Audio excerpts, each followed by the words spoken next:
I expect, like me, you've been hearing about country animals walking through the centre of town through this lockdown time, even exotic birds flying over London. Reminds me of the story of the eagle that we read about in Deuteronomy 32. The eagle builds its nest high up on the rock face, huge nests actually, but very high up. The young are born there. Imagine coming out of your shell and wow, what a view, what a place to be. And you can just sit there and the parents fly off miles and bring you food. Life's pretty comfortable. And then in this picture, there comes a moment when the parent starts breaking up the nest. In fact, flutters over them, makes it uncomfortable. They seem like the parent looks like they don't care, even look like an enemy somewhat. And then it makes it impossible for them to stay there. I'd just like to ask this picture a few questions. First one is this: who's breaking up the nest?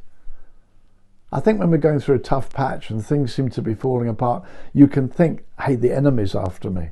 It's an enemy that's doing this. But this story makes it quite clear it's not an enemy. It's the parent eagle. It's the one who loves, the one who cares, that's actually doing it, not an enemy. Then secondly, who's she doing it to? Does she wake up one morning and think, I'm going to break up a few nests, so I'm going to fly up and down and destroy? No. She only does it to her young. She's very focused. And the Bible says it's whom the Lord loves that he chastens.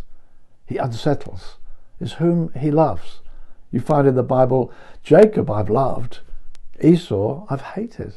But Esau has a very comfortable life. He stays at home, he gets married, has family, he's very rich. Jacob's nest gets broken up again and again. You think, wow, this is pretty tough. Look at Joseph. He looks like he's forgotten. He's out of the nest. He's far from home. But no, God did it. Even though it's his brothers moved with envy. Yet he says later, no, you meant it for evil. God meant it for good. God sent him ahead. God was in it. And he was doing it to the one he loved, the one he had purpose for. Next question I'll ask is this: why? Why does the parent eagle do it?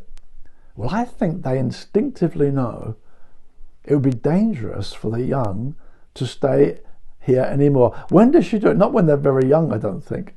But I think perhaps not when they're as big as she is. She knows it's time to move. There's a kind of instinct. Time to do it. It would be harmful for them to stay still any longer. And then one last question. Why does she do it? Well, because eagles are meant to fly. Eagles are meant to be masters of the sky. They're amazing creatures. They're not meant to just sit there and be fed.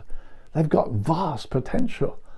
And if they're not shaken out, they're not going to find the vast potential that God's put within them. We're going through a tough time. What's going to happen to the economy? What will happen to our jobs? What will happen to the children, school? It's time to break up now the lockdown. This is a scary time. What's going to happen to us? Let's keep our eyes on God and know this: his eye is on you. When the eagle was feeding the young, it would fly away miles to get food. Now, breaking up the nest, the eye is absolutely on the young. It says she flies under them and catches them on her pinions. Underneath are the everlasting arms. Let's be assured. Let's learn to fly. Beloved, let's trust him. Let's move on to this next phase, believing him, trusting him, coming to our full potential as we have our confidence in Jesus. God bless you. Let's fly into this new day.